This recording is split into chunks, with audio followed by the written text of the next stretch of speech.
अब जो प्रसंग चल रहा है वहीं आते, इसी आधार से परमात्मा उस लड़की को मिले राबिया को जाकर के। 12-13 वर्ष की लड़की थी, खेतों से चारा लेकर आ रही थी। परमात्मा वहां एक कुएं पर बैठ गए, लड़की भी बैठ गई, क्योंकि पिछली आत्मा जो होती है, कहते हैं साधु दर्शन राम का, और मुख पर बसे सुहाग, दर्श उन्हीं को होते हैं जिनके पूर्ण भाग। कबीरा साधु दर्शन का साहिब आवे याद, वो है समय लेखे में, बाकी का समय बर्बाद। अब आत्मा साधु संत को देखकर बड़ी खुश होती है कि भगवान इन संतों के रूप में ही आता है। वो लड़की बैठ गई, परमात्मा की तरफ देखकर एकदम आसक्त ऐसी होगी, खिंचाव सा बना कि तो महात्मा है कोई। तो उससे प्रश्न किया कि आप कौन हो, कहां से आए हो? तो परमात्मा ने कहा, बेटी मैं अल्लाह अकबर हूं। अब लड़की ने सोचा अल्लाह अकबर है, आप सचमुच? हाँ मैं बेटी, मैं खुद खुदा हूं। तो कहने लगे आप यहाँ किस लिए आए हो? कि मैं आपके लिए आया हूं बेटी, आप साधना गलत कर रहे हो, आप सच साधना कीजिए। आप जो मुसलमान धर्म के अंदर साधनाएं करते हो, ये साधनाएं पाप की हैं।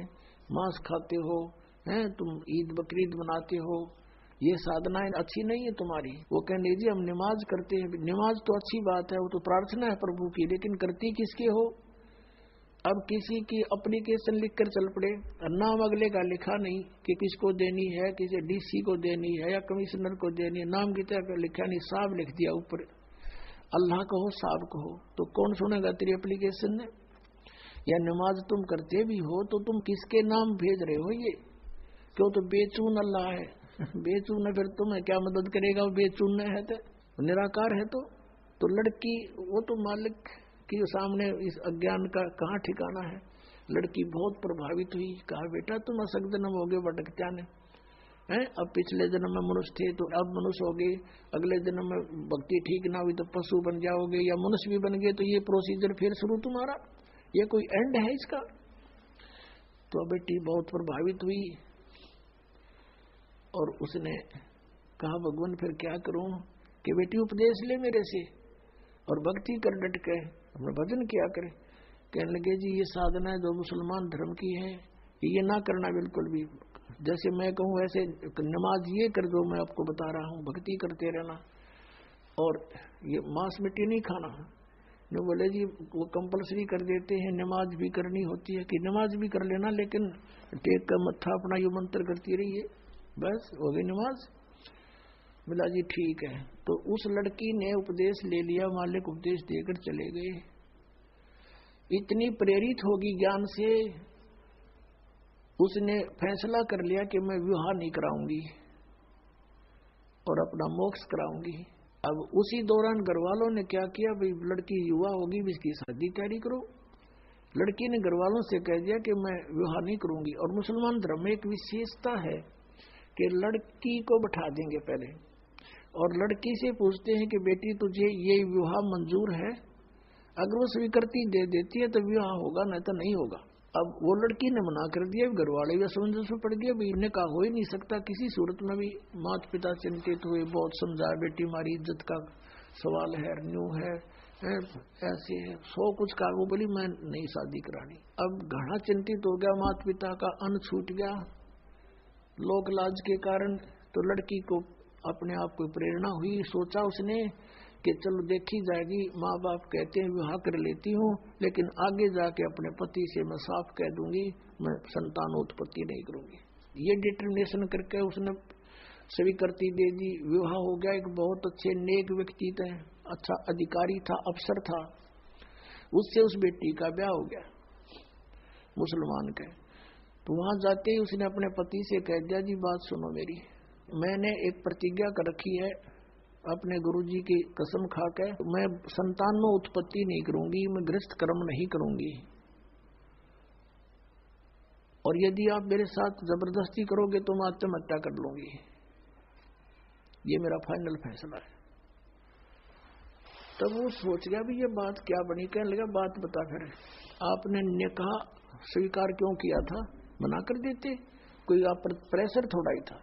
उसने बता दिया कि ऐसे ऐसे मेरे माता पिता लोक लाज के कारण बहुत परेशान हो गए थे और मैंने इसलिए निकाह मंजूर कर लिया कि ये तो शांत रहे, आगे मैं आपसे अर्ज कर लूंगी, ये सोच कर आई थी। आपकी मर्जी, मेरी अर्जी मंजूर करो या ना करो। तो बुद्धिमान समझदार दयालु व्यक्ति था वो मुसलमान। उसने एक सोचा, भाई मैं क्यों इसके वादा करूं भगवान की। पहले डरने वाले होते थे परमात्मा से कि भी क्यों मैं इसके टांग अड़ाऊं, इसकी भक्ति जब इसकी इतनी रुचि है। कहा ठीक है राबिया, जैसे आपके माता पिता को लोक लाज से डर था तो हमारा भी यहाँ समाज है। आप रहोगी मेरी पत्नी के रूप में संसार की दृष्टि में, और मेरे लिए होगी मेरी बहन के तुल्य। तेरे अलग से मकान बना दूंगा, उसमें अपनी भक्ति करना, लेकिन घर से बाहर नहीं जाने दूंगा। हमारी भी इज्जत है। कदे तू कह मैं वहां जाऊंगी फलान करूंगी, कहीं और नहीं जाने दूंगा किसी संत भक्त के पास। अब जो आपकी आज्ञा। अब उस लड़की ने 4 वर्ष तो साधना वो की जो परमात्मा ने बता रखी थी। फिर वहां आने लगे, जो अलग से उसका कमरा बना दिया। उस मुसलमान भक्त ने अपनी दूसरा ब्याह करवा लिया। मुसलमानों में कई कई शादियां हो जाती हैं। तो वहां आस पड़ोस की और भी भगतनी जो मुसलमान वर्ग की थी धर्म की, वो आने लगे हैं। वो कहने लगी, बता तो कुछ भी ना करती या कोई बात हुई। यानी कुछ दिन में वो परमात्मा वाला ज्ञान हट गया, वो लोक वेद फिर समा गया उस बेटी में, और वो ही मुसलमान धर्म वाली क्रियाएं उसने शुरू कर दी। काल का भी जाल है कसूता। अब वो करती रही अपनी साधना। वो 50 वर्ष की होगी। 50 वर्ष की आयु जब होगी तो उसने अपने पति से कहा कि आपकी आज्ञा हो तो मैं मक्का जाना चाहती हूँ हज करने के लिए। और हज करना कंपलसरी होता मुसलमान धर्म में। वो ये मानते हैं जिसने हज कर ली वो स्वर्ग का वासी हो जाता है, उसको लाभ होता है। तो सभी बूढ़े बुजुर्गों को हज अवश्य करवाते हैं। उसके पति ने सोचा कि भी मैंने देख लिया इसको 30-35 वर्ष हो गए, मैंने कोई भी ऐसा इसका आचरण नहीं देखा, इसलिए उसने उसको अलाउड कर दिया कि आप जा सकते हो और कहो तो मैं आपके लिए कोई ऊंट की व्यवस्था कर दूं सवारी की। राबिया ने कहा नहीं, मैं पैदल जाऊंगी। जैसा हमारी सोच है कि पैदल जाने तक घना लाभ होगा। अब वो चल पड़ी, क्योंकि काफी व्यक्ति जाते थे, पैदल जाते थे, लारा लग जाता था, लाइन लग जाती थी, तो वो लड़की भी चल पड़ी। अब वो जा रही थी, चलते चलते रास्ते में रेगिस्तान में एक कुआं था। कुएं के पास एक कुतिया प्यासी थी, बहुत प्यासी थी। उसके छोटे छोटे नवजात बच्चे थे, दूर एक साइड में रखे हुए थे, बैठे थे, आंखें भी नहीं खुली थी उनकी, और वो बहुत प्यासी थी। और कभी तो राबिया के चरणों की तरफ आ रही है, फिर भागकर कुएं में झांक रही है। अब राबिया उसकी भाषा समझ गई कि इसको प्यास लगी है। कुएं पर देखा तो वहां कोई बाल्टी नहीं, कोई रस्सा नहीं, आसपास कोई गांव नहीं, कोई और व्यक्ति आसपास नजर नहीं आ रहा जहां से कोई साधन मांग लाऊं। अब उस लड़की ने आव देखा ना ताव देखा, अपने बाल पाड़े, लंबे लंबे बाल थे, वो बाल पाड़े न एक एक बाल फटाफट सारे बाल पाड़ के और एक रस्सी बनाई। ये है मुसलमान, ये मांस खावर उदमस्ता रहे, ये मुसलमान नहीं है।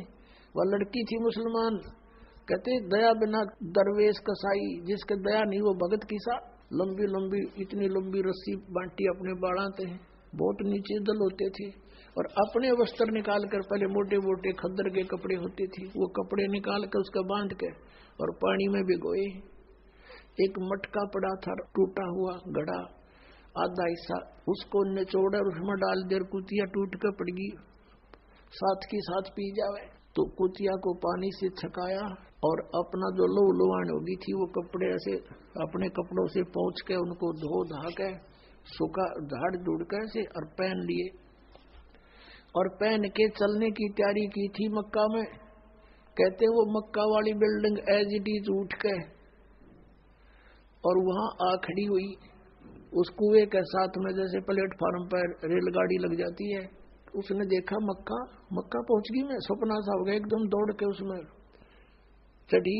चलते ही वो वहां से उठा और उसमें सारे यात्री उसमें जितने जा रहे थे माथा मुथा टेके थे वो सारे उसके अंदर, और वहां मक्का है नहीं स्थान पर, वहां सारे देखें कित गया वो हमारा मक्का। तो फिर कुछ देर के बाद वो विमान की तरह वापस जाके वहीं स्थापित हो गया। अब इस कारण से पूरे मुसलमान धर्म में उस क्षेत्र